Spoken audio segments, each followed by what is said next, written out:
ਲੜੀਵਾਰ ਕਥਾ ਸ੍ਰੀ ਗੁਰੂ ਗ੍ਰੰਥ ਸਾਹਿਬ ਜੀ ਦੇ ਪਾਵਨ ਪਵਿੱਤਰ ਸਵਰੂਪ ਦੀ ਆਪ ਜੀ ਸਰਵਣ ਕਰ ਰਹੇ ਹੋ। ਰਾਗ ਬਿਲਾਵਲ ਚ ਭਗਤ ਬਾਣੀ ਕਬੀਰ ਜੀ ਮਹਾਰਾਜ ਜੀ ਦੇ ਸ਼ਬਦ ਚੱਲ ਰਹੇ ਨੇ। ਕਬੀਰ ਜੀ ਮਹਾਰਾਜ ਜੀ ਦਾ ਅਖੀਰਲਾ ਸ਼ਬਦ ਹੈ। ਉਸ ਤੋਂ ਅੱਗੇ ਮਹਾਰਾਜ ਭਗਤ ਨਾਮਦੇਵ ਜੀ ਦੀ ਬਾਣੀ ਪ੍ਰਾਰੰਭ ਹੁੰਦੀ ਹੈ। ਸਰਵਣ ਕਰਨ ਤੋਂ ਪਹਿਲਾਂ ਮਹਾਪੁਰਸ਼ਾਂ ਭਗਤਾਂ ਦਾ ਧਿਆਨ ਹਿਰਦੇ 'ਚ ਵਸਾ ਕੇ ਰਸਨਾ ਨੂੰ ਪਵਿੱਤਰ ਕਰਦੇ ਆਖੀਏ ਜੀ ਸਤਿਨਾਮ ਸ੍ਰੀ ਵਾਹਿਗੁਰੂ ਸਾਹਿਬ ਜੀ। ਬਿਲਾਵਲ ਚਰਨ ਕਮਲ ਜਾ ਕੇ ਹਿਰਦੇ ਬਸੈ, ਸੋ ਜਨ ਕਿਉ ਡੋਲੇ ਦੇਵ। ਰਾਗ ਬਿਲਾਵਲ ਹੈ। ਮਹਾਰਾਜ ਭਗਤ ਕਬੀਰ ਜੀ ਇਹ ਬਚਨ ਉਚਾਰਦੇ ਹਨ। ਚਰਨ ਕਮਲ ਜਾ ਕੇ ਹਿਰਦੈ ਬਸੈ, ਜਿਸ ਦੇ ਹਿਰਦੇ ਵਿੱਚ ਪਾਰ ਬ੍ਰਹਮ ਪਰਮੇਸ਼ਰ ਦੇ ਸੋਹਣੇ ਜਿਹੇ ਚਰਨ ਕਮਲ ਵਸਦੇ ਹਨ। ਗੁਰੂ ਨਾਨਕ ਸਾਹਿਬ ਦੇ ਘਰ ਵਿੱਚ ਪਾਤਸ਼ਾਹ ਦੇ ਬਗੀਚੇ 'ਚ ਬਹੁ ਪ੍ਰਕਾਰ ਦੇ ਫੁੱਲ ਖਿੜੇ। ਅਸੀਂ ਆਪੋ ਵਿੱਚ ਵੰਡੀਆਂ ਪਾ ਕੇ ਇੱਕ ਦੂਜੇ ਪ੍ਰਤੀ ਵਿਤਕਰੇ ਬਣਾ ਲਏ ਨੇ, ਪਰ ਇਹ ਜਿੰਨੇ ਖਿੜੇ ਫੁੱਲ ਨੇ ਗੁਰੂ ਨਾਨਕ ਸਾਹਿਬ ਦੇ ਬਗੀਚੇ ਦੇ ਫੁੱਲ। ਜਿਤਨੀਆਂ ਸੰਪਰਦਾਵਾਂ ਨੇ ਸਭ ਗੁਰੂ ਨਾਨਕ ਸਾਹਿਬ ਜੀ ਦੀਆਂ ਹਨ। ਮੂਲ ਗੁਰੂ ਨਾਨਕ ਸਾਹਿਬ ਹੀ ਨੇ, ਬਾਕੀ ਸਭ ਟਹਿਣੀਆਂ ਸ਼ਾਖਾਵਾਂ। ਚਾਹੇ ਉਹ ਦਮਦਮੀ ਟਕਸਾਲ ਹੈ, ਨਿਹੰਗ ਸਿੰਘਾਂ ਦੀਆਂ ਜਥੇਬੰਦੀਆਂ ਨੇ, ਉਦਾਸੀਨ ਨੇ, ਨਿਰਮਲ ਸੰਪਰਦਾਏ ਨੇ, ਮਿਸ਼ਨਰੀ ਕਾਲਜ ਨੇ, ਜਿਤਨੇ ਵੀ ਨੇ ਸਭ ਮਹਾਰਾਜ ਜੀ ਦੇ ਹੀ ਨੇ। ਜੇ ਕਿਸੇ ਦੀ ਭਾਵਨਾ ਸ਼ੁੱਧ ਹੈ, ਮਲਨ ਨਹੀਂ, ਤੇ ਉਹ ਸਭ ਸਤਿਗੁਰਾਂ ਦੇ ਨੇ। ਕਿਸੇ ਦੀ ਭਾਵਨਾ ਮਲਨ ਹੋਵੇ ਤਾਂ ਗੱਲ ਵੱਖਰੀ ਹੈ, ਮਨਸਾ ਮਾੜੀ ਹੋਵੇ ਤਾਂ। ਸਤਿਗੁਰੂ ਜੀ ਦੇ ਹੀ ਬਗੀਚੇ ਦੇ ਫੁੱਲਾਂ ਵਿੱਚੋਂ ਇੱਕ ਗੁਰਮੁਖ ਪਿਆਰੇ ਮਹਾਂਪੁਰਸ਼ ਭਾਈ ਸਾਹਿਬ ਭਾਈ ਰਣਧੀਰ ਸਿੰਘ ਜੀ ਹੋਏ, ਜਿਨ੍ਹਾਂ ਤੋਂ ਇੱਕ ਜਥਾ ਚੱਲਿਆ। ਉਸ ਜਥੇ ਦਾ ਨਾਮ ਹੈ ਅਖੰਡ ਕੀਰਤਨੀ ਜਥਾ। ਉਸ ਜਥੇ ਦੀ ਪਰੰਪਰਾ ਕੇਵਲ ਕੀਰਤਨ ਪਰੰਪਰਾ ਹੈ। ਕੀਰਤਨ ਕਰਨਾ ਗੁਰਬਾਣੀ ਦਾ, ਰਹਿਣ ਸਵਾਈਆਂ ਵਿੱਚ। ਭਾਈ ਸਾਹਿਬ ਭਾਈ ਰਣਧੀਰ ਸਿੰਘ ਜੀ ਨੇ ਵੱਡੀ ਕਾਲਣਾ ਕਾਲੀ ਤਪ ਦੀ ਮੂਰਤ ਹੋ ਕੇ ਜਦੋਂ ਉਹਨਾਂ ਦੀਆਂ ਲਿਖੀਆਂ ਜੇਲ੍ਹ ਚਿੱਠੀਆਂ ਪੜ੍ਹੀਏ ਪਤਾ ਲੱਗਦਾ ਕੈਸੀ ਕਰੜੀ ਸਾਧਨਾ ਸੀ ਉਹਨਾਂ ਦੀ। ਉਹਨਾਂ ਨੇ ਬਹੁਤ ਸੋਹਣੀਆਂ ਪੁਸਤਕਾਂ ਲਿਖੀਆਂ, ਉਹ ਪੜ੍ਹਨ ਯੋਗ ਨੇ। ਕੁਝ ਗੁਰਸਿੱਖਾਂ ਦਾ ਜੀਵਨ ਲਿਖਿਆ, ਉਸ ਜੀਵਨੀ ਦਾ ਨਾਮ ਹੈ ਰੰਗਲੇ ਸੱਜਣ। ਸ਼੍ਰੀ ਗੁਰੂ ਗ੍ਰੰਥ ਸਾਹਿਬ ਜੀ ਦੇ ਸੰਬੰਧ 'ਚ ਇੱਕ ਪੁਸਤਕ ਲਿਖੀ ਹੈ ਕਿ ਗੁਰੂ ਗ੍ਰੰਥ ਸਾਹਿਬ ਜੀ ਦੀ ਪੂਜਾ ਬੁੱਤ ਪ੍ਰਸਤੀ ਹੈ। ਇਹਦੇ ਬਾਰੇ ਬੜੀਆਂ ਸੋਹਣੀਆਂ ਵਿਚਾਰਾਂ। ਫਿਰ ਇੱਕ ਉਹਨਾਂ ਨੇ ਪੁਸਤਕ ਲਿਖੀ ਹੈ ਚਰਨ ਕਮਲ ਕੀ ਮੌਜ। ਇੱਥੇ ਚਰਨਾਂ ਦੀ ਗੱਲ ਆਈ ਹੈ ਨਾ, ਇਸ ਕਰਕੇ ਮੈਂ ਇਸ ਪੁਸਤਕ ਦਾ ਜ਼ਿਕਰ ਕਰ ਰਿਹਾ। ਚਰਨ ਕਮਲ ਕੀ ਮੌਜ, ਬੜੇ ਸੋਹਣੀ ਪੁਸਤਕ ਲਿਖੀ ਭਾਈ ਸਾਹਿਬ ਹੋਣਾ ਨੇ। ਉਹ ਕਹਿੰਦੇ ਜੇ ਪ੍ਰਮਾਤਮਾ ਦਾ ਕੋਈ ਰੂਪ ਰੰਗ ਚਿਹਨ ਵਰਣ ਹੀ ਨਹੀਂ ਤਾਂ ਫਿਰ ਉਹਦੇ ਚਰਨ ਕਿਹੜੇ ਹਨ? ਜੇ ਉਹਦਾ ਕੋਈ ਰੂਪ ਰੰਗ ਚਿਹਨ ਵਰਣ ਹੈ ਹੀ ਨਹੀਂ, ਨਿਰਾਕਾਰ ਹੈ, ਤੇ ਨਿਰਾਕਾਰ ਸਰੂਪ ਵਿੱਚ ਚਰਨ ਕਿਹੜੇ ਹੋ ਸਕਦੇ? ਗੁਰੂ ਨਾਨਕ ਸਾਹਿਬ ਪ੍ਰਮਾਤਮਾ ਦਾ ਪ੍ਰਤੱਖ ਰੂਪ ਨੇ। ਉਹ ਸਰੀਰ ਵਿੱਚ ਵੀ ਨੇ, ਉਹਨਾਂ ਦੇ ਚਰਨ ਵੀ ਨੇ, ਪਰ ਅਸੀਂ ਉਹਨਾਂ ਦੇ ਚਰਨਾਂ ਦੇ ਦਰਸ਼ਨ ਨਹੀਂ ਕੀਤੇ, ਕਿਵੇਂ ਧਿਆਨ ਧਾਰਾਂਗੇ? ਨਿਰਾਕਾਰ ਅਕਾਲ ਪੁਰਖ ਪਰਮੇਸ਼ਰ ਦੇ ਚਰਨ ਹੈ ਹੀ ਨਹੀਂ। ਫਿਰ ਇੱਥੇ ਕਿਹੜੇ ਚਰਨ ਕਮਲ ਨੇ ਜਿਹੜੇ ਹਿਰਦੇ 'ਚ ਵਸਾਈਏ? ਤਾਂ ਉਹ ਬੜੇ ਸੋਹਣੇ ਬਚਨ ਲਿਖਦੇ, ਕਹਿੰਦੇ ਅਕਾਲ ਪੁਰਖ ਪਰਮੇਸ਼ਰ ਨਿਰਾਕਾਰ ਹੈ, ਉਹਦੇ ਚਰਨ ਉਹਦਾ ਅੰਮ੍ਰਿਤ ਨਾਮ ਹੈ। ਚਿਤ ਚਰਨ ਨਾਮ, ਪਰਮੇਸ਼ਰ ਦਾ ਨਾਮ ਹੀ ਪਰਮੇਸ਼ਰ ਦੇ ਚਰਨ ਕਮਲ ਨੇ। ਤੋ ਐਸੇ ਜਿਹੜੇ ਚਰਨ ਕਮਲ ਨੇ, ਪਰਮੇਸ਼ਰ ਦੇ ਨਾਮ ਰੂਪੀ ਚਰਨ ਕਮਲ, ਜਿਨ੍ਹਾਂ ਦੇ ਹਿਰਦਿਆਂ 'ਚ ਵਸ ਜਾਂਦੇ ਆ, ਕਬੀਰ ਜੀ ਮਹਾਰਾਜ ਜੀ ਕਹਿੰਦੇ ਚਰਨ ਕਮਲ ਜਾ ਕੈ ਹਿਰਦੈ ਬਸ ਹੈ। ਪਰਮੇਸ਼ਰ ਦੇ ਨਾਮ ਰੂਪੀ ਚਰਨ ਕਮਲ ਜਿਨ੍ਹਾਂ ਦੇ ਹਿਰਦਿਆਂ 'ਚ ਵਸ ਜਾਣ, ਸੋ ਜਨ ਕਿਉਂ ਡੋਲੈ ਦੇਵ। ਉਹ ਜਨ, ਹੇ ਭਾਈ, ਕਿਉਂ ਡੋਲੇ? ਫਿਰ ਉਹ ਡੋਲਦਾ ਨਹੀਂ ਜਿਹਦੇ ਹਿਰਦੇ 'ਚ ਪਰਮੇਸ਼ਰ ਦੇ ਨਾਮ ਰੂਪੀ ਚਰਨ ਕਮਲ ਵਸ ਜਾਂਦੇ ਹਨ। ਉਹ ਡੋਲਦਾ ਨਹੀਂ, ਉਹ ਅਡੋਲ ਹੋ ਜਾਂਦਾ। ਚਰਨ ਕਮਲ ਜਾ ਕਾ ਮਨ ਰਾਪੈ, ਜਿਸ ਦਾ ਮਨ ਪਰਮੇਸ਼ਰ ਦੇ ਚਰਨ ਕਮਲਾਂ ਦੇ ਰੰਗ ਵਿੱਚ ਰੰਗਿਆ ਜਾਏ, ਭਾਈ ਫਿਰ ਉਹ ਡੋਲਦਾ ਨਹੀਂ। ਸੋਗ ਅਗਨ ਤਿਸ ਜਨ ਨਹਿ ਵਿਆਪੈ, ਉਹ ਫਿਰ ਡੋਲਦਾ ਨਹੀਂ, ਅਡੋਲ ਹੋ ਜਾਂਦਾ, ਜਿਸ ਦੇ ਹਿਰਦਿਆਂ ਵਿੱਚ ਅਕਾਲ ਪੁਰਖ ਵਾਹਿਗੁਰੂ ਪਰਮੇਸ਼ਰ ਦੇ ਚਰਨ ਕਮਲ ਵਸਦੇ ਹਨ। ਮਾਨੋ ਸਭ ਸੁਖ ਨੋ ਨਿਦ ਪਾਵੈ, ਸਹਿਜ ਜਹਸ ਜਸ ਬੋਲੇ ਦੇਵ। ਫਿਰ ਮਹਾਰਾਜ ਕਬੀਰ ਜੀ ਫਰਮਾਉਂਦੇ ਐ, ਮਾਨੋ ਸਭ ਸੁਖ ਨੌ ਨਿਧ ਤਾਕੈ, ਸਹਿਜ ਸਹਿਜ ਜਸ ਬੋਲੇ ਦੇਵ। ਕਹਿੰਦੇ ਭਾਈ ਇਹ ਗੱਲ ਮੰਨ ਲਓ ਤੁਸੀਂ, ਮੇਰੀ ਹਿਰਦੇ ਜੋ ਮੈਂ ਕਹਿਣ ਲੱਗਾ ਇਹ ਮੰਨ ਲਿਓ, ਇਹਦੇ 'ਚ ਤੁਹਾਡਾ ਲਾਭ ਹੈ। ਕਬੀਰ ਜੀ ਮਹਾਰਾਜ ਜੀ ਕਹਿੰਦੇ ਮੰਨ ਲਿਓ, ਮੰਨ ਲਿਓ ਇਹ ਗੱਲ ਨੂੰ। ਪੁੱਛਿਆ ਜੀ ਕਿਹੜੀ ਗੱਲ? ਕਹਿੰਦੇ ਭਾਈ ਸਹਿਜੇ ਸਹਿਜੇ ਸ਼ਾਂਤੀ ਤੇ ਟਿਕਾ ਵਿੱਚ ਟਿਕ ਕੇ ਜਦੋਂ ਤੁਸੀਂ ਸੁਤੇ ਸਿੱਧ ਪਰਮੇਸ਼ਰ ਦੀ ਬਾਣੀ ਬੋਲੋਗੇ, ਉਹਦਾ ਜਸ ਆਪਣੀ ਰਸਨਾ ਤੋਂ ਬੋਲੋਗੇ, ਉਹਦੇ ਅੰਮ੍ਰਿਤ ਨਾਮ ਨੂੰ ਆਪਣੀ ਰਸਨਾ ਤੋਂ ਬੋਲੋਗੇ, ਤਾਂ ਤੁਹਾਨੂੰ ਸਾਰੇ ਸੁੱਖ ਤੇ ਨੌ ਨਿਧਾਂ ਦੀ ਪ੍ਰਾਪਤੀ ਹੋ ਜਾਵੇਗੀ। ਇਹ ਗੱਲ ਮੰਨ ਲਓ ਤੁਸੀਂ, ਇਸੇ ਤਰ੍ਹਾਂ ਹੀ ਹੋਵੇਗੀ। ਆਖੋ ਸਤਿਨਾਮ ਸ੍ਰੀ ਵਾਹਿਗੁਰੂ। ਜਿਵੇਂ ਆਪਾਂ ਕਹਿ ਨਹੀਂ ਦਿੰਦੇ ਵੀ ਇਹ ਗੱਲ ਮੰਨ ਕੇ ਤਾਂ ਵੇਖ, ਤੂੰ ਵੇਖ ਫਿਰ ਕੀ ਹੁੰਦਾ। ਕਬੀਰ ਜੀ ਮਹਾਰਾਜ ਜੀ ਕਹਿੰਦੇ ਮੰਨੋ ਤਾਂ ਸਹੀ ਇਹ ਬਚਨ, ਤੁਸੀਂ ਆਪਣੇ ਮਾਲਕ ਦਾ ਜਸ ਕਰੋ, ਆਪਣੇ ਮਾਲਕ ਦੀਆਂ ਸਿਫਤਾਂ ਕਰੋ, ਉਹਦੀਆਂ ਸਿਫਤਾਂ ਕਰਕੇ ਤੁਹਾਨੂੰ ਸਰਬ ਸੁੱਖਾਂ ਦੀ ਪ੍ਰਾਪਤੀ ਹੋਵੇਗੀ। ਸਭ ਸੁੱਖ ਨੌ ਨਿਧ, ਸਾਰੀ ਸੁੱਖ ਤੇ ਨੌ ਨਿਧਾਂ ਦੀ ਪ੍ਰਾਪਤੀ ਤੁਹਾਨੂੰ ਹੋਵੇਗੀ ਜਦੋਂ ਤੁਸੀਂ ਆਪਣੀ ਰਸਨਾ ਤੋਂ ਉਸ ਨਿਰੰਕਾਰ ਅਕਾਲ ਪੁਰਖ ਪਰਮੇਸ਼ਰ ਦਾ ਜਸ ਅਡੋਲ ਅਵਸਥਾ 'ਚ ਟਿਕ ਕੇ ਗਾਵੋਗੇ। ਰਹਾਉ ਤਬ ਮਤ ਜੋ ਸਭ ਮੈਂ ਪੇਖੈ, ਕੁਸਲ ਗਾਂਠ ਜਬ ਖੁੱਲੈ ਦੇਵ। ਕਹਿਣ ਲੱਗੇ ਭਾਈ ਜਦੋਂ ਤੇਰੇ ਅੰਦਰ ਜਿਹੜੀ ਕੁਟਲ ਗਾਂਠ ਜਬ ਖੁੱਲੈ ਦੇਵ, ਕੁਟਲ ਕਹਿੰਦੇ ਟੇਢੀ ਗੰਢ, ਟੇਢੇ ਤਰੀਕੇ ਨਾਲ ਵੱਜੀ ਹੋਈ ਜਿਹੜੀ ਤੇਰੇ ਅੰਦਰ ਭਰਮ ਦੀ ਗੰਢ ਹੈ ਨਾ, ਜਦੋਂ ਸਤਿਗੁਰੂ ਜੀ ਕਿਰਪਾ ਕਰਕੇ ਇਸ ਗੰਢ ਨੂੰ ਖੋਲ ਦੇਣਗੇ ਨਾ, ਭਰਮ ਦੇ ਪਰਦੇ ਨੂੰ, ਤਾਂ ਤੇਰੀ ਬੁੱਧੀ ਇਹੋ ਜੀ ਆਤਮ ਵਿਸ਼ੈਣੀ ਹੋ ਜਾਏਗੀ। ਤਬ ਇਹ ਮਤ ਤੇਰੇ ਹਿਰਦੇ 'ਚ ਪੈਦਾ ਹੋਵੇਗੀ ਤੇ ਫਿਰ ਤੂੰ ਸਾਰਿਆਂ ਵਿੱਚ ਪ੍ਰਮਾਤਮਾ ਦੀ ਜੋਤ ਨੂੰ ਵੇਖੇਂਗਾ। ਤਬ ਇਹ ਮਤ ਜੋ ਸਭ ਮਹਿ ਪੇਖੈ, ਫਿਰ ਇਹ ਮਤ ਪੈਦਾ ਹੋਵੇਗੀ ਤੇਰੇ ਅੰਦਰ, ਤੂੰ ਸਾਰਿਆਂ ਵਿੱਚ ਪ੍ਰਮਾਤਮਾ ਦੀ ਜੋਤ ਨੂੰ ਵਿਆਪਕ ਵੇਖੇਂਗਾ। ਪਰ ਇਹ ਉਦੋਂ ਸੰਭਵ ਹੈ ਜਦੋਂ ਤੇਰੇ ਅੰਦਰੋਂ ਟੇਢੀ ਗੰਢ ਸਤਿਗੁਰੂ ਜੀ ਖੋਲ ਦੇਣ।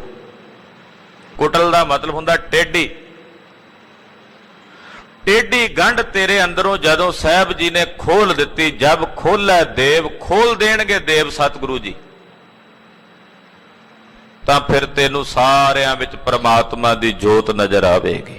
ਬਸ ਉਹ ਜਿਹੜੀ ਗੰਢ ਵੱਜੀ ਹੋਈ ਨਾ ਅੰਦਰ, ਵਸਦਾ ਤਾਂ ਅੱਜ ਵੀ ਆ ਸਾਰਿਆਂ 'ਚ, ਪਰ ਉਹ ਅੰਦਰ ਵੱਜੀ ਹੋਈ ਟੇਢੀ ਗੰਢ ਕਰਕੇ ਨਜ਼ਰ ਹੀ ਨਹੀਂ ਆਉਂਦਾ। ਜਿਸ ਦਿਨ ਗੁਰੂ ਨੇ ਉਹ ਗੰਢ ਖੋਲ ਦਿੱਤੀ, ਉਸੇ ਦਿਨ ਉਸ ਪਾਰ ਬ੍ਰਹਮ ਪਰਮੇਸ਼ਰ ਦੇ ਨੂਰ ਦੇ ਦਰਸ਼ਨ ਹੋ ਜਾਣਗੇ ਸਰਬ ਵਿੱਚ, ਸਰਬ ਥਾਈਂ। ਬਸ ਉਹ ਕੜ ਹੈ ਇੱਕ ਅੰਦਰ। ਜਿਵੇਂ ਧੰਨ ਗੁਰੂ ਅਮਰਦਾਸ ਸਾਹਿਬ ਨੇ ਕੜ ਤੋੜਿਆ ਨਾ ਬੌਲੀ ਦਾ, ਜਦੋਂ ਕੜ ਟੁੱਟਿਆ ਤਾਂ ਥੱਲਿਓਂ ਫੁਹਾਰੇ ਚਸ਼ਮੇ ਵਹਿ ਟੁਰੇ। ਬਸ ਉਹ ਕੜ ਹੈ ਜਿਹੜਾ ਅੰਦਰ, ਜਿਸ ਦਿਨ ਗੁਰੂ ਨੇ ਕਿਰਪਾ ਕਰਕੇ ਤੋੜ ਦਿੱਤਾ ਉਸੇ ਦਿਨ ਹੀ ਰੰਗ ਬਣ ਜਾਏਗਾ। ਸਰਬ ਥਾਈਂ ਪ੍ਰਮਾਤਮਾ ਦੀ ਜੋਤ ਵਿਆਪਕ ਹੋ ਕੇ ਨਜ਼ਰੀ ਆਏਗੀ। ਹਾਂਜੀ। ਬਾਰੰਬਾਰ ਮਾਇਆ ਦੀ ਅਟਕੈ, ਲੈ ਨਰਜਾ ਮਨ ਤੋਲੈ ਦੇਵ। ਬਾਰੰਬਾਰ ਮਾਇਆ ਤੇ ਅਟਕੈ ਭਾਈ, ਬਾਰ-ਬਾਰ ਮਾਇਆ ਤੋਂ ਆਪਣੇ ਮਨ ਨੂੰ ਰੋਕ। ਅਟਕੈ, ਇਹਨੂੰ ਅਟਕਾ, ਇਹ ਅਟਕ ਜਾਏ। ਇਹ ਭੱਜਿਆ ਫਿਰਦਾ ਮਾਇਆ ਦੀ ਮਮਤਾ ਵਸ ਹੋ ਕੇ, ਮਾਇਆ ਤੋਂ ਬਿਨਾਂ ਇਹਨੂੰ ਕੁਝ ਹੋਰ ਸੁਝਦਾ ਹੀ ਨਹੀਂ। ਰਾਤ ਦਿਨ ਮਾਇਆ ਦਾ ਹੀ ਫੁਰਨਾ ਇਹਦੇ ਅੰਦਰ ਬਣਿਆ ਰਹਿੰਦਾ। ਸੱਜਣਾ ਕਬੀਰ ਜੀ ਸਾਨੂੰ ਸਾਰਿਆਂ ਨੂੰ ਸੰਬੋਧਨ ਕਰਕੇ ਕਹਿੰਦੇ ਆ, ਭਾਈ ਗੁਰਮੁਖੋ ਆਪਣੇ ਹਿਰਦੇ ਦੀ ਇਸ ਮਾਇਆ ਦੀ ਭਟਕਣ ਨੂੰ ਰੋਕੋ, ਕਿ ਮਾਇਆ ਵਾਲੇ ਪਾਸੇ ਜਿਹੜਾ ਇਹ ਮਨ ਮੁੜ ਮੁੜ ਕੇ ਜਾਂਦਾ ਨੂੰ ਮੋੜ ਮੋੜ ਕੇ ਲਿਆਵੋ। ਜਿਵੇਂ ਕਿਸੇ ਪਸ਼ੂ ਨੂੰ ਸਿੱਧਾ ਟੋਰਨ ਵਾਸਤੇ ਉਹਨੂੰ ਬਾਰ-ਬਾਰ ਫੋੜਨਾ ਪੈਂਦਾ, ਉਹ ਮੂੰਹ ਮਾਰਦਾ ਸੱਜੇ ਖੱਬੇ ਹਰਿਆਲੀ ਵੇਖ ਕੇ, ਫਿਰ ਉਹਨੂੰ ਸਿੱਧਾ ਤੋਰਨਾ ਪੈਂਦਾ। ਇਉਂ ਆਪਣੇ ਇਸ ਮਨ ਨੂੰ ਅਟਕਾਓ, ਰੋਕੋ ਬਾਰ-ਬਾਰ ਮਾਇਆ ਵਾਲੇ ਪਾਸਿਓਂ। ਲੈ ਨਰਜਾ ਮਨ ਤੋਲੈ ਦੇਵ। ਲੈ ਨਰਜਾ, ਨਰਜਾ ਕਹਿੰਦੇ ਨੇ ਤਰਾਜੂ ਨੂੰ, ਤੱਕੜੀ ਨੂੰ। ਕਹਿੰਦੇ ਵਿਚਾਰ ਦੀ ਤੱਕੜੀ ਲੈ ਕੇ ਆਪਣੇ ਇਸ ਮਨ ਨੂੰ ਤੋਲ, ਵੇਖ ਵਿਚਾਰ ਕਰਕੇ ਉਸ ਦੇਵ ਪਾਰ ਬ੍ਰਹਮ ਪਰਮੇਸ਼ਰ ਦੀ ਵਿਚਾਰ ਕਰ। ਤੱਕੜੀ ਕਿਹੜੀ? ਵਿਚਾਰ ਦੀ ਤੱਕੜੀ ਲੈ ਕੇ। ਨਰਜਾ ਦਾ ਮਤਲਬ ਹੁੰਦਾ ਤੱਕੜੀ। ਲੈ ਨਰਜਾ, ਇਹ ਵਿਚਾਰ ਦੀ ਤੱਕੜੀ ਲੈ ਕੇ। ਆ ਜਿਹੜੀ ਹੁਣ ਆਪਾਂ ਵਿਚਾਰ ਕਰ ਰਹੇ ਹਾਂ, ਵਿਚਾਰ ਦੀ ਤੱਕੜੀ ਹੈ। ਗੁਰਬਾਣੀ ਦੀ ਵਿਚਾਰ, ਗੁਰਸ਼ਬਦ ਦੀ ਵਿਚਾਰ। ਤੇ ਵਿਚਾਰ ਕਰਕੇ ਇਹ ਸਮਝ ਕਿ ਤੇਰੇ ਮਨ ਵਿੱਚ ਜਿਹੜੀ ਜੋਤ ਹੈ ਉਹ ਪਾਰ ਬ੍ਰਹਮ ਪਰਮੇਸ਼ਰ ਦੀ ਜੋਤ ਹੈ। ਜੀਵ ਤੇ ਈਸ਼ਵਰ ਦਾ ਭੇਦ ਕੇਵਲ ਉਪਾਧੀ ਕਰਕੇ ਹੈ, ਅੰਦਰ ਚੇਤਨਾ ਦੋਨਾਂ ਵਿੱਚ ਹੀ ਬ੍ਰਹਮ ਦੀ ਹੈ। ਜੀਵ ਬ੍ਰਹਮ ਦੀ ਏਕਤਾ ਦੀ ਵਿਚਾਰ ਕਰ, ਇਹ ਤੱਕੜੀ ਲੈ। ਵਿਚਾਰ ਕਰਕੇ ਤੂੰ ਉਸ ਰਾਮ ਦੀ ਅੰਸ਼ ਹੈ, ਤੂੰ ਉਸ ਰਾਮ ਤੋਂ ਵੱਖਰਾ ਨਹੀਂ ਹੈ। ਉਸੇ ਵਿੱਚ ਹੀ ਤੇਰਾ ਸਵਰੂਪ ਹੈ, ਉਹ ਤੇਰਾ ਸਵਰੂਪ ਹੈ, ਤੂੰ ਉਹਦਾ ਸਵਰੂਪ ਹੈ, ਦੋਨਾਂ 'ਚ ਕੋਈ ਫਰਕ ਨਹੀਂ। ਇਹ ਵਿਚਾਰ ਰੂਪੀ ਤੱਕੜੀ ਲੈ ਕੇ ਆਪਣੇ ਮਨ ਵਿੱਚ ਤੋਲਣਾ ਕਰ। ਜੈ ਹੋ ਜਾਏ ਤਹੀ ਸੁਖ ਪਾਵੈ, ਮਾਇਆ ਤਾਸ ਨ ਝੋਲੇ ਦੇਵ। ਜਿਹੜਾ ਇਹੋ ਜਿਹਾ ਗੁਰਮੁਖ ਹੈ ਨਾ, ਜਿਹਦੇ ਅੰਦਰ ਇਹ ਵਿਚਾਰ ਚੱਲ ਪਏ, ਜੀਵ ਈਸ਼ ਦਾ ਭੇਦ ਜਿਹਦੇ ਅੰਦਰੋਂ ਖਤਮ ਹੋ ਜਾਏ, ਜਿਹੜਾ ਤੋਹੀ ਮੋਹੀ ਮੋਹੀ ਤੋਹੀ ਅੰਤਰ ਕੈਸਾ ਦੀ ਅਵਸਥਾ ਦਾ ਧਾਰਨੀ ਹੋ ਜਾਏ, ਫਿਰ ਉਹ ਜਿੱਥੇ ਵੀ ਜਾਂਦਾ ਉੱਥੇ ਹੀ ਸੁੱਖ ਪਾਉਂਦਾ। ਜਿੱਥੇ ਵੀ ਜਾਵੇ ਸੁਖੀ ਹੈ।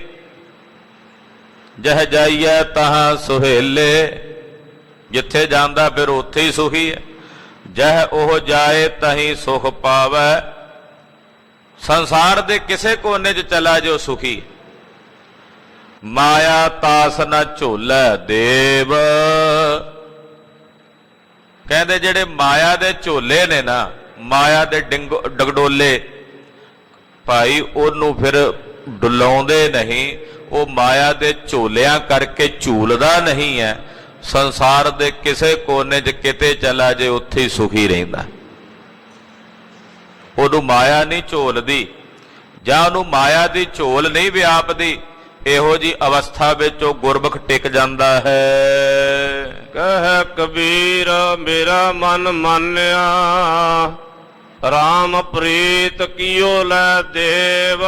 ਕਬੀਰ ਜੀ ਮਹਾਰਾਜ ਜੀ ਕਹਿੰਦੇ ਮੇਰਾ ਮਨ ਉਸ ਪਰਮੇਸ਼ਰ ਦੀ ਪ੍ਰੀਤ ਵਿੱਚ ਜਦੋਂ ਲੈ ਹੋ ਗਿਆ, ਉਹਦੇ 'ਚ ਅਭੇਦ ਹੋ ਗਿਆ, ਉਹਦੇ ਪ੍ਰੇਮ 'ਚ, ਤਾਂ ਕਬੀਰ ਜੀ ਮਹਾਰਾਜ ਜੀ ਕਹਿੰਦੇ ਫਿਰ ਮੇਰਾ ਮਨ ਉਹਦੇ ਨਾਲ ਮੰਨ ਗਿਆ। ਜਦੋਂ ਉਹਦੇ ਪ੍ਰੇਮ 'ਚ, ਉਹਦੀ ਪ੍ਰੀਤ 'ਚ ਮੇਰਾ ਮਨ ਲੈ ਹੋਇਆ। ਕੀਓ ਲੈ ਦੇਵ, ਉਹਦੇ 'ਚ ਲੈ ਹੋ ਗਿਆ ਪ੍ਰੀਤ 'ਚ, ਤਾਂ ਫਿਰ ਕਬੀਰ ਜੀ ਕਹਿੰਦੇ ਮੇਰਾ ਮਨ ਉਹਦੇ ਨਾਲ ਰਾਮ ਨਾਲ ਮੰਨ ਗਿਆ। ਤੇ ਗੱਲ ਮਨ ਮੰਨੇ ਦੀ ਹੈ, ਜਦੋਂ ਮੰਨ ਗਿਆ ਤੇ ਫਿਰ ਸਭ ਕੁਝ ਪ੍ਰਾਪਤ ਕਰ ਲਿਆ। ਹਾਂਜੀ। ਬਿਲਾਵਲ ਬਾਣੀ ਭਗਤ ਨਾਮਦੇਵ ਜੀ ਕੀ। ਹੁਣ ਮਹਾਰਾਜ ਭਗਤ ਨਾਮਦੇਵ ਜੀ ਦੀ ਬਾਣੀ ਰਾਗ ਬਿਲਾਵਲ ਵਿੱਚ ਪ੍ਰਾਰੰਭ ਹੋ ਰਹੀ ਹੈ। ਇਕ ਓੰਕਾਰ ਸਤਿਗੁਰ ਪ੍ਰਸਾਦ। ਵਾਹਿਗੁਰੂ ਇੱਕ ਅਦੁੱਤੀ ਹੈ, ਓੰਕਾਰ ਸਾਰਿਆਂ ਵਿੱਚ ਵਿਆਪਕ ਤੇ ਸਰਬ ਦਾ ਪ੍ਰਕਾਸ਼ਕ ਹੈ। ਸਤਿਗੁਰਾਂ ਦੀ ਕਿਰਪਾ ਦੁਆਰਾ ਉਸ ਪਾਰ ਬ੍ਰਹਮ ਪਰਮੇਸ਼ਰ ਦੇ ਸਰੂਪ ਦੀ ਪ੍ਰਾਪਤੀ ਹੁੰਦੀ ਹੈ। ਸਫਲ ਜਨਮ ਮੋਕੋ ਗੁਰ ਕੀਨਾ। ਮਹਾਰਾਜ ਭਗਤ ਨਾਮਦੇਵ ਜੀ ਫਰਮਾਉਂਦੇ ਹਨ, ਮੇਰੇ ਗੁਰੂ ਨੇ ਮੇਰਾ ਜਨਮ ਸਫਲ ਕਰ ਦਿੱਤਾ ਹੈ। ਜਿਹੜੇ ਗੁਰੂ ਵਾਲੇ ਹੋ ਜਾਂਦੇ ਨੇ ਉਹਨਾਂ ਦਾ ਜਨਮ ਸਫਲਾ ਹੋ ਜਾਂਦਾ ਭਾਈ। ਜਿਹੜੇ ਗੁਰੂ ਵਿਹੋਣੇ ਸੰਸਾਰ ਦੇ ਵਿੱਚ ਜ਼ਿੰਦਗੀ ਬਸਰ ਕਰ ਜਾਣ, ਉਹਨਾਂ ਦੀ ਜ਼ਿੰਦਗੀ ਨਿਸ਼ਫਲ ਹੈ, ਉਹਨਾਂ ਦਾ ਜੀਵਨ ਨਿਸ਼ਫਲ ਹੈ। ਜਿਹੜੇ ਗੁਰੂ ਵਾਲੇ ਹੋ ਗਏ ਭਾਈ, ਉਹਨਾਂ ਦਾ ਜਨਮ ਗੁਰੂ ਨੇ ਸਫਲ ਕਰ ਦਿੱਤਾ। ਮਹਾਰਾਜ ਭਗਤ ਨਾਮਦੇਵ ਜੀ ਕਹਿੰਦੇ ਮੇਰੇ ਗੁਰੂ ਨੇ ਮੇਰਾ ਜਨਮ ਸਫਲ ਕਰ ਦਿੱਤਾ।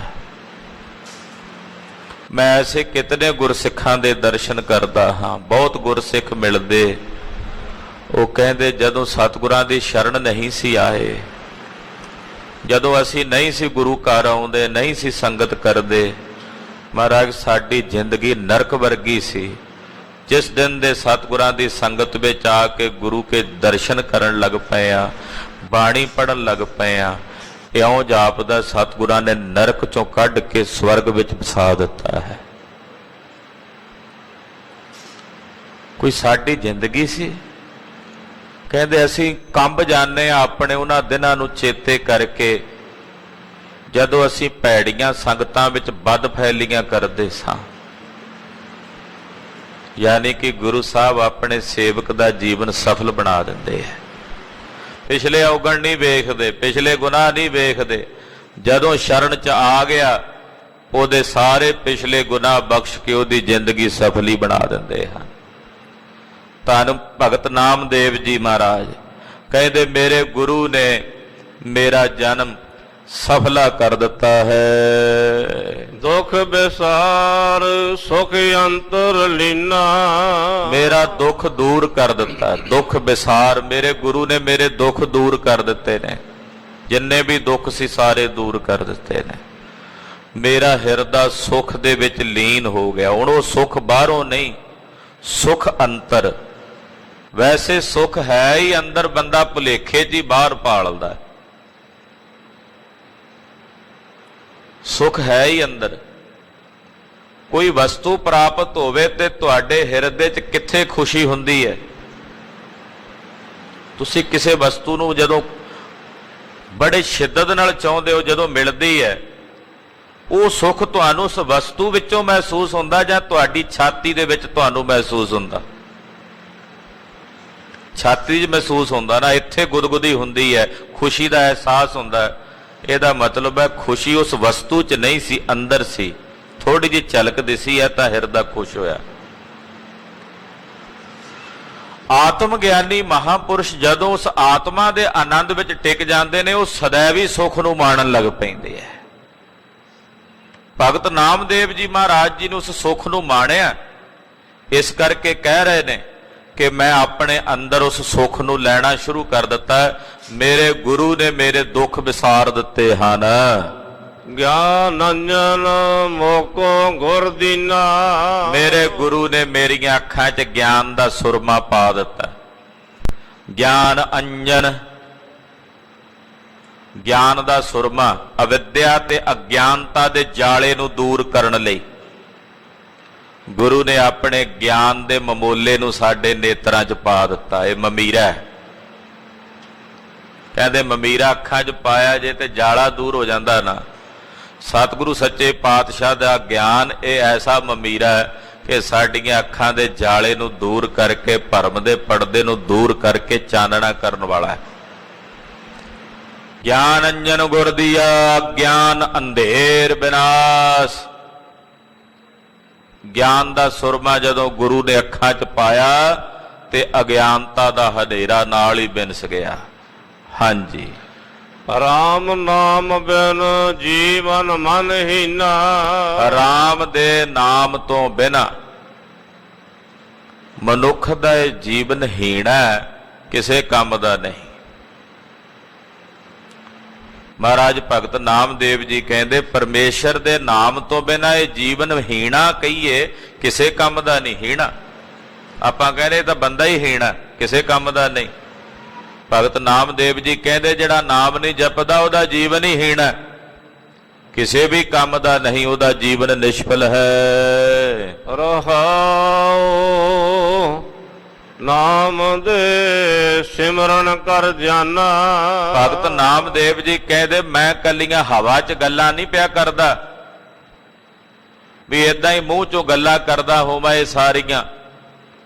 ਭਗਤ ਜੀ ਕਹਿੰਦੇ ਮੈਂ ਆਪ ਖੁਦ ਪ੍ਰੈਕਟੀਕਲ ਕਰਕੇ ਵੇਖਿਆ, ਮੈਂ ਆਪ ਸਿਮਰਨ ਕਰਕੇ ਸਭ ਕੁਝ ਜਾਣਿਆ, ਆਪ ਸਿਮਰਨ ਕਰਕੇ ਜਾਣਿਆ। ਵੈਸੇ ਦੱਸਿਆ ਨਹੀਂ ਜਾਂਦਾ ਇਹ ਸਭ ਕੁਝ, ਕਿਹਾ ਨਹੀਂ ਜਾਂਦਾ ਇਹ ਸਭ ਕੁਝ, ਬਿਆਨ ਨਹੀਂ ਹੋ ਸਕਦਾ, ਪਰ ਇਸ ਕਰਕੇ ਬਿਆਨ ਕੀਤਾ ਜਾ ਰਿਹਾ ਕਿ ਤੁਹਾਡੇ ਅੰਦਰ ਜਗਿਆਸਾ ਬਣ ਜਾਏ। ਸੁਣ ਕੇ ਤੁਹਾਡੇ ਅੰਦਰ ਤੀਵਰ ਇੱਛਾ ਜਾਗ ਪਵੇ। ਮਹਾਰਾਜ ਭਗਤ ਨਾਮਦੇਵ ਜੀ ਕਹਿੰਦੇ ਆ ਮੈਂ ਹਵਾ 'ਚ ਨਹੀਂ ਪਿਆ ਕਰਦਾ ਇਹ ਬਾਤਾਂ, ਮੈਂ ਖੁਦ ਇਹ ਸਿਮਰਨ ਕਰਕੇ ਜਾਣਿਆ। ਨਾਮ ਦੇ ਸਿਮਰਨ ਕਰ ਜਾਣਾ, ਸਭ ਕੁਝ ਸਿਮਰਨ ਕਰਕੇ ਹੀ ਜਾਣਿਆ ਜਾਣਾ। ਤੁਸੀਂ ਨਿਜਾਪੇ ਨੂੰ ਜਾਣਨਾ ਤਾਂ ਸਿਮਰਨ ਕਰੋ, ਤੁਸੀਂ ਪਾਰ ਬ੍ਰਹਮ ਪਰਮੇਸ਼ਰ ਦੇ ਸਵਰੂਪ ਨੂੰ ਜਾਣਨਾ ਤਾਂ ਸਿਮਰਨ ਕਰੋ, ਤੁਸੀਂ ਸਬਰ ਕੀ ਹੈ, ਸੰਤੋਖ ਕੀ ਹੈ, ਦਇਆ ਕੀ ਹੈ, ਖਿਮਾ ਕੀ ਹੈ, ਇਹਨਾਂ ਸ਼ੁਭ ਗੁਣਾਂ ਬਾਰੇ ਜਾਣਨਾ ਤਾਂ ਸਿਮਰਨ ਕਰੋ। ਸਿਮਰਨ ਦੁਆਰਾ ਹੀ ਇਹਨਾਂ ਸਾਰਿਆਂ ਬਾਰੇ ਜਾਣਿਆ ਜਾਣਾ। ਇਸ ਕਰਕੇ ਭਗਤ ਜੀ ਕਹਿੰਦੇ ਮੈਂ ਖੁਦ ਸਿਮਰਨ ਕਰਕੇ ਜਾਣਿਆ ਹੈ। ਜਗ ਜੀਵਨ ਸਿਉ ਜਿਉ ਸਮਾਨਾ।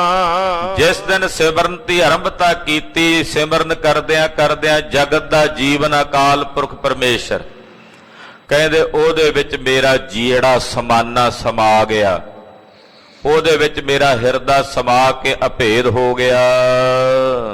ਬਿਲਾਵਲ ਬਾਣੀ ਰਵਿਦਾਸ ਭਗਤ ਕੀ। ਮਹਾਰਾਜ ਭਗਤ ਰਵਿਦਾਸ ਜੀ ਦੀ ਬਾਣੀ ਆਰੰਭ ਹੁੰਦੀ, ਇੱਕ ਸ਼ਬਦ ਮਹਾਰਾਜ ਭਗਤ ਨਾਮਦੇਵ ਜੀ ਦਾ ਸੀ ਰਾਗ ਬਿਲਾਵਲ 'ਚ।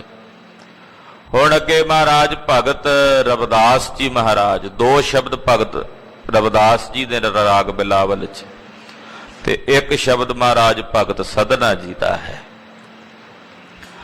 ਤੋ ਭਗਤ ਰਵਿਦਾਸ ਜੀ ਦੀ ਬਾਣੀ ਪ੍ਰਾਰੰਭ ਹੁੰਦੀ ਹੈ। ਇੱਕ ਓੰਕਾਰ ਸਤਿਗੁਰ ਪ੍ਰਸਾਦ। ਮਹਾਰਾਜ ਭਗਤ ਰਵਿਦਾਸ ਜੀ ਦੀ ਬਾਣੀ ਆਰੰਭ ਹੋ ਰਹੀ ਹੈ ਰਾਗ ਬਿਲਾਵਲ 'ਚ, ਇਸ ਕਰਕੇ ਪਹਿਲਾਂ ਮੰਗਲਾਚਰਨ ਕੀਤਾ ਹੈ।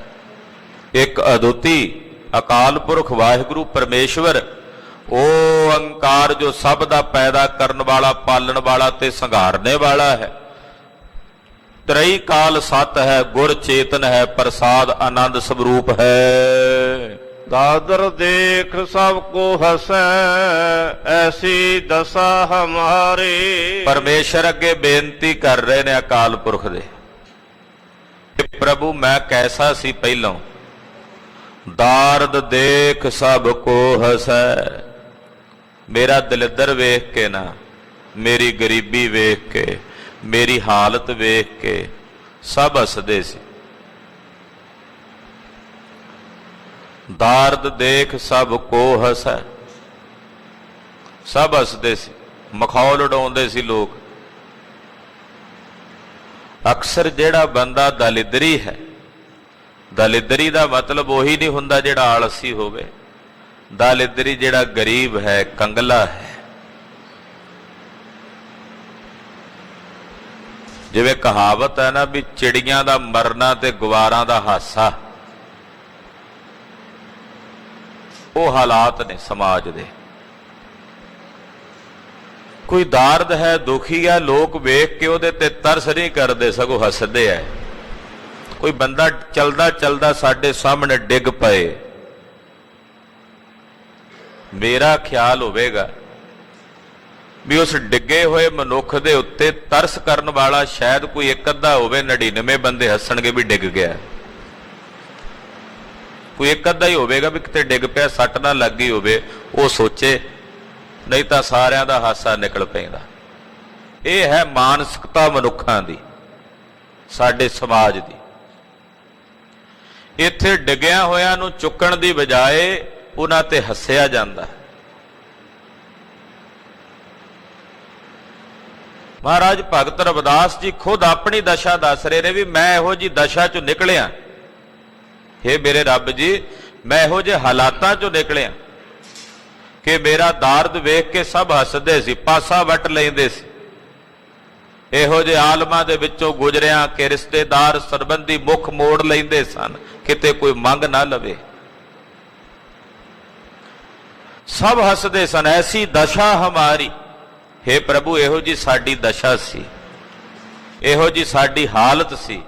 ਪਰ ਹਾਂ, ਹੁਣ ਦੱਸਦੇ ਨੇ, ਹਾਂਜੀ, ਅਸ਼ਟ ਦਸ਼ਾ ਸਿਧ ਕਰ ਤਲੈ ਸਭ ਕਿਰਪਾ ਤੁਮਾਰੀ। ਤੇ ਅੱਜ 18 ਸਿੱਧੀਆਂ ਮੇਰੀਆਂ ਹੱਥ ਦੀਆਂ ਤਲੀਆਂ ਤੇ ਪਈਆਂ ਹੋਈਆਂ ਨੇ।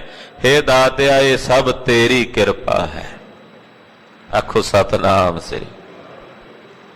ਕਦੇ ਸੀ ਐਸਾ ਮੈਂ ਕਿ ਮੇਰੀ ਦਲਿਦਰੀ ਵੇਖ ਕੇ, ਮੇਰੀ ਗਰੀਬੀ ਤੇ ਕੰਗਾਲੀ ਵੇਖ ਕੇ ਲੋਕ ਹੱਸਦੇ ਸੀ। ਇਹੋ ਜੀ ਮੇਰੀ ਦਸ਼ਾ ਸੀ। ਤੇ ਅੱਜ ਮੇਰੀ ਤਲੀ ਦੇ ਉੱਤੇ 18 ਸਿੱਧੀਆਂ ਪਈਆਂ ਨੇ। ਅਸ਼ਟ ਦਸ਼ਾ ਸਿੱਧ, ਅਸ਼ਟ ਤੇ 10, 18 ਸਿੱਧੀਆਂ ਮੇਰੇ ਹੱਥ ਦੇ ਕਰ ਤਲਾ, ਮੇਰੇ ਹੱਥ ਦੀ ਤਲੀ ਉੱਤੇ ਨੇ। ਤੇ ਮੈਂ ਇਹ ਨਹੀਂ ਕਹਿੰਦਾ ਵੀ ਇਹ ਮੇਰੀ ਘਾਲਣਾ ਹੈ, ਮੈਂ ਇਹ ਨਹੀਂ ਕਹਿੰਦਾ ਵੀ ਇਹ ਮੇਰੀ ਮਿਹਨਤ ਹੈ, ਮੈਂ ਇਹ ਨਹੀਂ ਕਹਿੰਦਾ ਵੀ ਇਹ ਮੇਰੀ ਤਪੱਸਿਆ ਹੈ। हे ਪ੍ਰਭੂ, ਮੈਂ ਫਿਰ ਵੀ ਇਹ ਕਹਿਣਾ, ਇਹ ਤੇਰੀ ਕਿਰਪਾ ਹੈ, ਤੇਰੀ ਕਿਰਪਾ। ਸਭ ਨਿਧਾਨ 10 ਅਸ਼ਟ ਸਿਧਾਨ, ਠਾਕੁਰ ਕਰ ਤਲ ਧਰਿਆ। ਮਹਾਰਾਜ, ਇਹ ਤੁਹਾਡੀ ਦਇਆ, ਇਹ ਤੁਹਾਡੀ ਕਿਰਪਾ ਹੈ। ਤੁਹਾਡੀ ਕਿਰਪਾ ਨਾਲ ਅੱਜ ਮੇਰੇ ਕੋਲ 18 ਸਿੱਧੀਆਂ ਹਨ, ਨਹੀਂ ਤਾਂ ਕਿਤੇ ਐਸਾ ਸੀ ਲੋਕ ਹੱਸਦੇ ਸੀ, ਮੇਰਾ ਦਰਦ ਵੇਖ ਕੇ ਹੱਸਦੇ ਸੀ। ਹਾਂਜੀ, ਤੂੰ ਜਾਣਤ ਮੈਂ ਕਿਛ ਨਹੀਂ, ਭਵ ਖੰਡਨ ਰਾਮ। ਕਿਤਨੀ ਵਿਨਿਮਰਤਾ ਮਹਾਰਾਜ ਭਗਤ ਰਵਿਦਾਸ ਜੀ। ਕਿਤੇ ਕਿਣਕਾ ਮਾਤਰ ਸਾਡੇ ਹਿਰਦੇ 'ਚ ਨਿਮਰਤਾ ਆ ਜਾਵੇ, ਸਿਰਫ ਕਿਣਕਾ। ਮਹਾਰਾਜ ਭਗਤ ਜੀ ਤਾਂ ਸਮੁੰਦਰ ਨੇ, ਉਸ ਸਮੁੰਦਰ 'ਚੋਂ ਕਿਣਕਾ ਹੀ ਮਿਲ ਜੇ ਨਿਮਰਤਾ ਦਾ, ਹਲੀਮੀ ਦਾ। ਲੋਕ ਕਹਿ ਰਹੇ ਨੇ ਕਿ ਭਗਤ ਰਵਿਦਾਸ ਜੀ ਕੋਲ 18 ਸਿੱਧੀਆਂ ਨੇ। ਲੋਕ ਕਹਿ ਰਹੇ ਨੇ ਬੜੇ ਮਹਾਨ ਭਗਤ ਨੇ। ਭਗਤ ਰਵਿਦਾਸ ਜੀ ਕਹਿ ਰਹੇ ਨੇ, ਕਹਿੰਦੇ ਦੁਨੀਆ ਬਹੁਤ ਕੁਝ ਕਹਿ ਰਹੀ ਹੈ ਮੇਰੇ ਬਾਰੇ, ਪਰ ਮੈਂ ਜਿਹੋ ਜਿਹਾ ਹਾਂ ਉਹ ਤੂੰ ਜਾਣਦਾ ਮੈਂ ਕਿੰਨੇ ਕੁ ਪਾਣੀ ਵਿੱਚ ਆ। ਆਖੋ ਸਤਨਾਮ ਸ੍ਰੀ। ਮਹਾਰਾਜ ਜੀ, ਮੈਂ ਜੋ ਹਾਂ ਉਹ ਤੁਸੀਂ ਤਾਂ ਜਾਣਦੇ ਹੋ ਨਾ। ਦੁਨੀਆ ਵਿੱਚ ਭਾਵੇਂ ਮੈਂ ਬਹੁਤ ਸਿਆਣਾ ਬਣਿਆ ਹੋਵਾਂ, ਪਰ ਇਹ ਮੇਰੇ ਕੋਲ ਜੋ ਕੁਝ ਹੈ ਉਹ ਤੇਰਾ ਦਿੱਤਾ ਹੋਇਆ ਤੇ ਤੂੰ ਜਾਣਦਾ ਨਾ। ਦੁਨੀਆ ਕਹਿੰਦੀ ਹੈ ਰਵਿਦਾਸ ਦਾ, ਪਰ ਪਾਤਸ਼ਾਹ ਤੂੰ ਜਾਣਦਾ ਵੀ ਮੈਂ ਕਿਛ ਨਹੀਂ, ਮੈਂ ਤਾਂ ਕੁਝ ਵੀ ਨਹੀਂ। ਭਾਵ ਖੰਡਨ ਰਾਮ। ਮਹਾਰਾਜ, ਤੁਸੀਂ ਸਾਡਾ ਜਨਮ ਮਰਨ ਕੱਟਣੇ ਵਾਲੇ ਹੋ। हे ਭਵ ਖੰਡਨ ਸੁਆਮੀ, ਮੈਂ ਜੈਸਾ ਹਾਂ ਉਹ ਤੁਸੀਂ ਜਾਣਦੇ ਹੋ ਕਿ ਮੈਂ ਕੁਝ ਵੀ ਨਹੀਂ। ਸਗਲ ਜੀ ਸਰਨਾਗਤੀ ਪ੍ਰਭ ਪੂਰਨ ਕਾਮ। ਮਹਾਰਾਜ, ਇਹ ਸਾਰੇ ਸੰਸਾਰ ਦੇ ਜੀ ਤੇਰੀ ਸ਼ਰਨ ਵਿੱਚ ਹਨ। हे ਪ੍ਰਭੂ, ਜਿਹੜੇ ਜਿਹੜੇ ਤੇਰੀ ਸ਼ਰਨ ਵਿੱਚ ਨੇ, ਤੂੰ ਨਾ ਸਾਰਿਆਂ ਦੀ ਕਾਮਨਾ ਪੂਰੀ ਕਰਨ ਵਾਲਾ ਹੈ। ਪ੍ਰਭ ਪੂਰਨ ਕਾਮ। ਜਿਹੜੇ ਤੇਰੀ ਪਨਾਹ ਵਿੱਚ ਨੇ, ਜਿਹੜੇ ਤੇਰੀ ਸ਼ਰਨ ਵਿੱਚ ਨੇ ਮਹਾਰਾਜ, ਉਹਨਾਂ ਦੇ ਸਾਰਿਆਂ ਦੇ ਕਾਮ ਕਹੀਏ, ਕਾਮਨਾਵਾਂ, ਇੱਛਾਵਾਂ ਤੂੰ ਪੂਰੀਆਂ ਕਰਨ ਵਾਲਾ ਇੱਛਾ ਪੂਰਕ ਹੈ। ਰਹਾਉ ਜੋ ਤੇਰੀ ਸਰਨਾਗਤਾ ਤਿਨ ਨਾਹੀ ਭਾਰ। ਭਗਤ ਰਵਿਦਾਸ ਜੀ ਮਹਾਰਾਜ ਜੀ ਕਹਿੰਦੇ, हे ਪ੍ਰਭੂ, ਜਿਹੜੇ ਤੇਰੀ ਸ਼ਰਨ ਵਿੱਚ ਹਨ, ਸ਼ਰਨਾਗਤਾ, ਜਿਹੜੇ ਤੇਰੀ ਸ਼ਰਨ ਵਿੱਚ ਨੇ, ਤਿਨ ਨਾਹੀ ਭਾਰ, ਉਹਨਾਂ ਨੂੰ ਪਾਪਾਂ ਦਾ ਭਾਰ ਨਹੀਂ ਵਿਆਪਦਾ। ਆਖੋ ਸਤਿਨਾਮ ਸ੍ਰੀ ਵਾਹਿਗੁਰੂ। ਜਿਹੜੇ ਤੇਰੀ ਸ਼ਰਨ ਚ ਨੇ ਉਹਨਾਂ ਨੂੰ ਪਾਪਾਂ ਦਾ ਭਾਰ ਨਹੀਂ ਵਿਆਪਦਾ, ਯਾਨੀ ਕਿ ਉਹ ਪਾਪਾਂ ਚ ਪ੍ਰਵਿਰਤੀ ਨਹੀਂ ਹੁੰਦੇ। ਇੱਥੇ ਭਾਰ ਦਾ ਅਰਥ ਕਰਾਂਗੇ ਪਾਪ ਕਰਮ। ਉਹਨਾਂ ਨੂੰ ਪਾਪ ਕਰਮਾਂ ਦਾ ਭਾਰ ਨਹੀਂ, ਯਾਨੀ ਕਿ ਉਹ ਪਾਪ ਕਰਦੇ ਹੀ ਨਹੀਂ। ਹੇ ਪ੍ਰਭੂ, ਜਿਹੜੇ ਤੇਰੀ ਸ਼ਰਨ ਵਿੱਚ ਨੇ, ਤੇਰੀ ਪਨਾਹ ਵਿੱਚ ਨੇ, ਹੇ ਆਲਮ ਪਨਾਹ, ਜਿਹੜੇ ਤੇਰੀ ਪਨਾਹ ਵਿੱਚ ਨੇ, ਤੇਰੀ ਸ਼ਰਨ ਵਿੱਚ ਨੇ, ਉਹਨਾਂ ਨੂੰ ਮੌਤ ਦਾ, ਜਨਮ ਮਰਨ ਦਾ, ਪਾਪ ਕਰਮਾਂ ਦਾ ਭਾਰ ਨਹੀਂ ਵਿਆਪਦਾ। ਊਚ ਨੀਚ ਤੁਮ ਤੇ ਤਰੇ, ਆਲਜ ਸੰਸਾਰ। ਆਲਜ ਦਾ ਅਰਥ ਮਹਾਂਪੁਰਸ਼ਾਂ ਨੇ ਬੰਧਨ ਵੀ ਕੀਤਾ, ਵੀ ਜਿਵੇਂ ਸੰਸਾਰ ਦੇ ਬੰਧਨ ਹੁੰਦੇ ਆ। ਤੇ ਆਲਜ ਦਾ ਅਰਥ, ਆਲਜ ਨਿਰਲੱਜ ਵੀ ਅਰਥ ਕੀਤਾ ਇਹਦਾ। ਹੇ ਪ੍ਰਭੂ, ਊਚ ਨੀਚ ਤੁਮ ਤੇ ਤਰੇ, ਚਾਹੇ ਕੋਈ ਉੱਚਾ ਚਾਹੇ ਕੋਈ ਨੀਚ ਕਿਹਾ ਜਾਂਦਾ ਸੀ, ਸਭ ਤੂੰ ਦਇਆ ਕਰਕੇ, ਤਰਸ ਕਰਕੇ ਸੰਸਾਰ ਦੇ ਨਾ ਸਾਰੇ ਬੰਧਨਾਂ ਤੋਂ ਉਹਨਾਂ ਨੂੰ ਤਾਰ ਦਿੱਤਾ ਹੈ। ਸਭ ਨੇ, ਜਿਨ੍ਹਾਂ ਜਿਨ੍ਹਾਂ ਨੇ ਤੇਰਾ ਆਸਰਾ ਲਿਆ ਉਹ ਤਰ ਗਏ ਨੇ। ਜਿਨ੍ਹਾਂ ਜਿਨ੍ਹਾਂ ਵੀ ਤੇਰੀ ਓਟ ਲਈ ਉਹ ਤਰ ਗਏ, ਭਾਵੇਂ ਉੱਚੇ ਸਨ, ਭਾਵੇਂ ਨੀਵੇਂ ਸਨ, ਭਾਵੇਂ ਨਿਰਲੱਜ ਸਨ, ਭਾਵੇਂ ਸੰਸਾਰ ਦੇ ਬੰਧਨਾਂ 'ਚ ਫਸੇ ਸਨ। ਜਿਨ੍ਹਾਂ ਜਿਨ੍ਹਾਂ ਤੇਰਾ ਆਸਰਾ ਲਿਆ ਉਹ ਤਰ ਗਏ। ਕਹਿ ਰਵਿਦਾਸ ਅਕਤ ਕਥਾ, ਬਹੁ ਕਾਹੇ ਕਰੀਜੈ। ਮਹਾਰਾਜ ਭਗਤ ਰਵਿਦਾਸ ਜੀ ਕਹਿੰਦੇ, ਹੈ ਪ੍ਰਭੂ ਤੇਰੀ ਕਥਾ ਕਥ ਹੈ, ਬਹੁ ਕਾਹੇ ਕਰੀਜੈ। ਕਹਿੰਦੇ ਹੋਰ ਬਹੁਤਾ ਕੀ ਕਹੀਏ, ਕੀ ਬਹੁਤੀ ਕਥਾ ਕਰੀਏ। ਮਹਾਰਾਜ ਤੂੰ ਅਕਥ ਹੈ, ਤੂੰ ਕਥਨ ਵਿੱਚ ਨਹੀਂ ਆਉਂਦਾ। ਕਥ ਕਥ ਕੇ ਵੀ ਕਥਾਕਾਰ ਕਹਿੰਦੇ ਆ, ਹੇ ਪ੍ਰਭੂ ਤੂੰ ਅਕਥ ਹੈ, ਤੂੰ ਕਥਨ ਵਿੱਚ ਨਹੀਂ ਆਉਂਦਾ। ਕੀ ਬਹੁਤੀ ਕਥਾ ਕਹੀਏ, ਤੂੰ ਵਿਸਮਾਦ ਹੈ, ਤੂੰ ਅਸਚਰਜ ਹੈ, ਤੂੰ ਪਰੇ ਤੋਂ ਪਰੇ ਹੈ। ਹਾਂਜੀ। ਜੈਸਾ ਤੂੰ ਤੈਸਾ ਤੁਹੇ, ਕਿਆ ਉਪਮਾ ਦੀਜੈ। ਖਾਲਸਾ ਜੀ, ਜੇ ਕੋਈ ਕਹੇ ਜੇ ਪ੍ਰਮਾਤਮਾ ਕਥ ਹੈ ਤੇ ਫਿਰ ਇਹ ਕਥਾ ਕਿਉਂ ਹੁੰਦੀ? ਇਹਦੇ ਬਾਰੇ ਦੱਸਦੇ ਆ ਮਹਾਂਪੁਰਸ਼। ਇਹਨੂੰ ਸਾਖਾ ਨਿਆਏ ਕਹਿੰਦੇ ਆ, ਸਾਖਾ ਨਿਆਏ। ਦੂਜ ਦਾ ਚੰਦਰਮਾ ਹੁੰਦਾ ਨਾ ਆਕਾਸ਼ ਵਿੱਚ, ਬਹੁਤ ਬਰੀਕ ਹੁੰਦਾ, ਸੂਖਮ ਹੁੰਦਾ, ਨਜ਼ਰ ਨਹੀਂ ਆਉਂਦਾ ਕਈ ਵਾਰੀ। ਉਹਦੇ ਲਈ ਕੀ ਕਰਦੇ ਆ, ਪਹਿਲਾਂ ਇੱਕ ਦਰਖਤ ਵਿਖਾਉਂਦੇ ਆ। ਪਹਿਲਾਂ ਦਰਖਤ ਦਾ ਤਣਾ, ਕਹਿੰਦੇ ਉਹ ਵੇਖ ਦਰਖਤ ਦਾ ਤਣਾ ਦਿਸਦਾ? ਕਹਿੰਦਾ ਹਾਂ। ਕਹਿੰਦਾ ਥੋੜਾ ਜਿਹਾ ਹੋਰ ਉੱਤੇ ਚੱਲ, ਕੀ ਦਿਸਦਾ? ਕਹਿੰਦਾ ਟਹਿਣੀਆਂ ਨੇ। ਥੋੜਾ ਜਿਹਾ ਹੋਰ ਉੱਤੇ ਚੱਲ, ਕਹਿੰਦਾ ਪੱਤੇ ਨੇ। ਥੋੜਾ ਜਿਹਾ ਹੋਰ ਸਿਖਰ ਤੇ ਚੱਲ, ਸਿਖਰ ਤੇ ਜਦੋਂ ਪੱਤੇ, ਟਹਿਣੀਆਂ, ਫੁੱਲ, ਫਲ ਸਭ ਕੁਝ ਵੇਖ ਲੈਂਦਾ, ਫਿਰ ਉਸ ਦਰਖਤ ਤੋਂ ਕਹਿੰਦਾ ਹੁਣ ਬਿਲਕੁਲ ਸਿੱਧਾ ਉੱਪਰ ਆਕਾਸ਼ ਵੱਲ ਵੇਖ, ਕੁਝ ਦਿਸਿਆ? ਕਹਿੰਦਾ ਹਾਂ ਚੰਦਰਮਾ ਦਿਸ ਰਿਹਾ। ਵਿਖਾਣਾ ਤਾਂ ਚੰਦਰਮਾ ਸੀ, ਬਾਕੀ ਉਹ ਦਰਖਤ ਦੀ ਤਾਂ ਕੇਵਲ ਨਿਗਾਹ ਬਣਾਣੀ ਸੀ, ਵੇਖਣ ਦਾ ਦ੍ਰਿਸ਼ਟੀਕੋਣ ਬਣਾਉਣਾ ਸੀ। ਇਹ ਜਿਹੜੀ ਕਥਾ ਹੈ ਨਾ, ਬਸ ਉਸੇ ਦਰਖਤ ਦਾ ਸਰੂਪ ਵਰਣਨ ਹੋ ਰਿਹਾ, ਦ੍ਰਿਸ਼ਟੀਕੋਣ ਬਣਾਇਆ ਜਾ ਰਿਹਾ। ਵੇਖਣਾ ਤਾਂ ਉਹ ਦੂਜ ਦਾ ਚੰਦਰਮਾ ਅਕਾਲ ਪੁਰਖ ਪਰਮੇਸ਼ਰ ਹੈ। ਜਿਸ ਦਿਨ ਉਹਨੂੰ ਵੇਖ ਲਿਆ ਉਸ ਦਿਨ ਫਿਰ ਇਹ ਦਰਖਤ ਵੇਖਣ ਦੀ ਲੋੜ ਨਹੀਂ ਰਹਿ ਜਾਣੀ, ਫਿਰ ਅਕਥ ਕਥਾ ਦੀ ਖੇਡ ਬਣ ਜਾਂਦੀ ਹੈ। ਤੋ ਮਹਾਰਾਜ ਭਗਤ ਰਵਿਦਾਸ ਜੀ ਫਰਮਾਉਂਦੇ ਹਨ, ਕਹਿੰਦੇ ਅਕਥ ਕਥਾ ਹੁਣ ਕੀ ਕਹੀਏ? ਹਾਂਜੀ। ਜੈਸਾ ਤੂੰ ਤੈਸਾ ਤੁਹੀ, ਕਿਆ ਉਪਮਾ ਦੀਜੈ। ਹੇ ਪ੍ਰਭੂ ਤੂੰ ਜੈਸਾ ਹੈ ਤੈਸਾ ਹੀ ਹੈ ਤੂੰ, ਤੇਰੇ ਬਾਰੇ ਕੀ ਉਪਮਾ ਦਈਏ ਵੀ ਤੂੰ ਕਿਹੋ ਜਿਹਾ? ਕਿਸੇ ਦੇ ਰੰਗ ਦੀ ਉਪਮਾ ਦੇਣੀ ਹੋਵੇ, ਕਹਿੰਦੇ ਦੁੱਧ ਵਰਗਾ ਚਿੱਟਾ। ਕਿਸੇ ਦਾ ਚਿੰਤਾ ਨਾਲ ਚਿਹਰਾ ਪੀਲਾ ਪਿਆ ਹੋਵੇ, ਆਪਾਂ ਕਹਿੰਦੇ ਆ ਵੀ ਵੇਖੋ ਜਰਦਰੂ ਹੋਇਆ ਫਿਰਦਾ। ਉਪਮਾ ਦੇ ਦਿੱਤੀ ਨਾ। ਪਰ ਪ੍ਰਮਾਤਮਾ ਵਰਗਾ ਕੋਈ ਦੂਜਾ ਪ੍ਰਮਾਤਮਾ ਹੈ ਹੀ ਨਹੀਂ, ਤੇ ਉਪਮਾ ਕੀ ਦਈਏ? ਵਾਹਿਗੁਰੂ ਤੂੰ ਕਿਹੋ ਜਿਹਾ, ਕਿਆ ਉਪਮਾ ਦੀਜਾ? ਇਸ ਕਰਕੇ ਭੱਟਾਂ ਨੂੰ ਕਹਿਣਾ ਪਿਆ, ਭਲੇ ਅਮਰਦਾਸ ਗੁਣ ਤੇਰੇ, ਤੇਰੀ ਉਪਮਾ ਤੋਹਿ ਬਾਨਿਆ। ਮਹਾਰਾਜ ਕੀ ਉਪਮਾ ਦਈਏ? ਤੁਹਾਡੀ ਉਪਮਾ ਤੁਹਾਨੂੰ ਹੀ ਬਣ ਆਉਂਦੀ ਹੈ। ਗੁਰੂ ਸਾਹਿਬ ਕਿਰਪਾ ਕਰਨ। ਸਾਡਾ ਸਾਰਿਆਂ ਦਾ ਗਾਵਿਆ ਤੇ ਸੁਣਿਆ ਸਾਹਿਬ ਜੀ ਥਾਏ ਪਾਵਨ।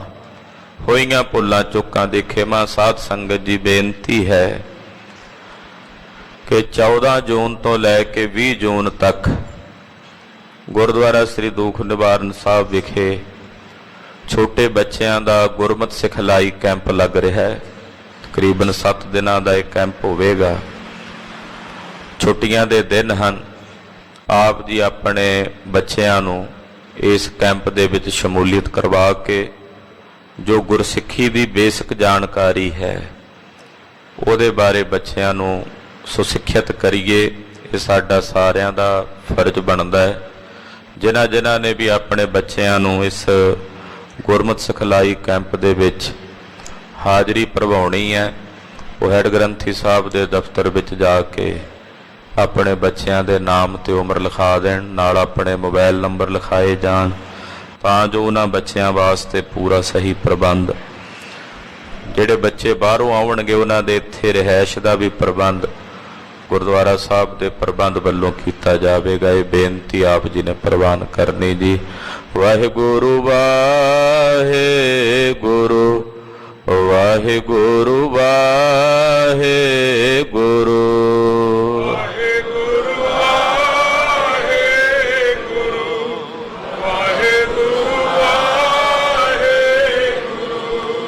ਵਾਹਿਗੁਰੂ ਵਾਹਿਗੁਰੂ ਵਾਹਿਗੁਰੂ ਵਾਹਿਗੁਰੂ।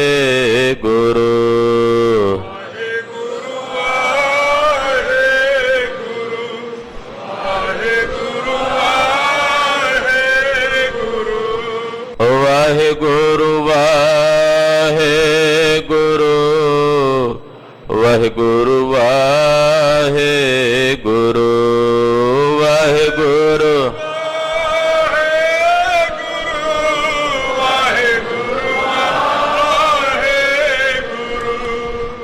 ਵਾਹਿਗੁਰੂ ਵਾਹਿਗੁਰੂ ਵਾਹਿਗੁਰੂ ਵਾਹਿਗੁਰੂ ਵਾਹਿਗੁਰੂ।